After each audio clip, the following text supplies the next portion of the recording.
I played Phantom Blade Zero, developer S-Game's upcoming action game at Gamescom for 3 whole hours on the hardest difficulty, Hellwalker. And as the resident combat guy, I learned a lot.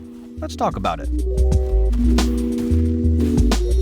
So let's first talk about the most important gauge, sha-chi, and how its economy works, because this is not your typical stamina or posture gauge. The first thing is that if you get hit and it's reduced to 0, your guard breaks and you're stunned. Opening yourself to attack, it's what you'd expect. The second thing is that this affects your choice between light and heavy attacks, as light attacks don't break the enemy's sha-chi as well as your heavy attacks, but light attacks also have the benefit of switching to blocking very quickly.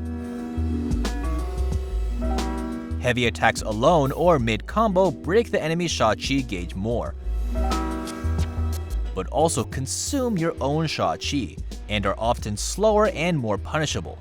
Because sha-chi is drained from getting hit as well, and is a part of your own stagger resistance, abusing heavy attacks can quickly snowball your defense into a really dangerous situation. So let's talk about your defense. The blocking system is something akin to Sekiro, with the initial frames of holding being a parry, but holding it down fully initiates blocking. Parrying will negate sha-chi loss, but blocking will slightly drain the sha-chi gauge once struck.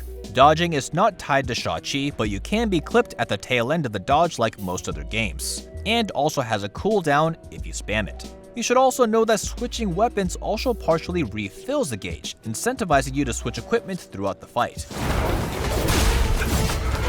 During combat, you'll also come across signaled blue attacks that can be countered with parries, and red unblockable attacks that can be countered with dodges. These will refill your gauge and heavily damage theirs. Countering these special attacks felt great and had a very clear response. But I think my biggest critique so far is parrying and blocking standard attacks. These incoming attacks had barely any difference in visual or audio feel between what was blocked or parried, which led to general defense feeling somewhat muted and unresponsive. Given that blocking is like half the game, I'm a little worried about this, but maybe something in the full release will change my mind.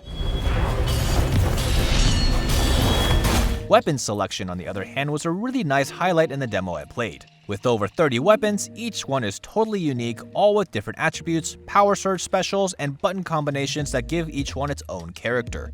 Juggernaut, for example, a huge two-handed sword, fills a revenge meter every time you parry, and unleashes a huge horizontal swing, great for dealing with multiple enemies. Seamless Death was my personal favorite, with the ability to launch a flurry of projectiles from a distance, and a special fully invincible dodge. Some weapons have alternate parries, deflect specific attacks, and some cause status effects like bleed. The variety of weapons are collected from bosses, with many of them being optional, giving you an incentive to go explore every nook and cranny to hunt down and acquire weapons with special skills. Finally, in your arsenal you have Shadow Edges, a powerful attack that uses limited resources that are recharged at every checkpoint. These attacks are often slow but very powerful, and come with the added benefit that they reduce incoming damage and give the player super armor to power through enemy attacks. My personal favorite was the Flaming Mane, which lets you throw flames in a wide area while slowly lion dancing towards your opponent. So cool. Another small wrinkle of combat includes multi-finishers pulled straight out of Ghost of Tsushima. These can be triggered by sneak attacks, exactly like Ghost, but also can be performed mid-combat with multiple finishable enemies. I don't know why, but I'm a sucker for these chain finishers and I never got tired of them.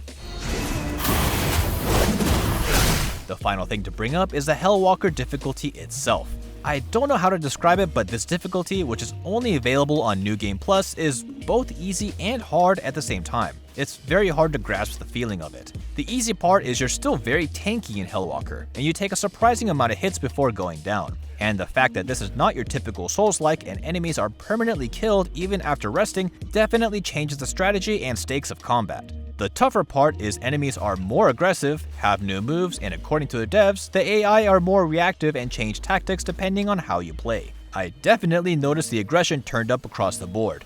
That was pretty clear after opponents peppered me with a constant string of attacks back to back to back with no breathing room in between, especially with multiple opponents.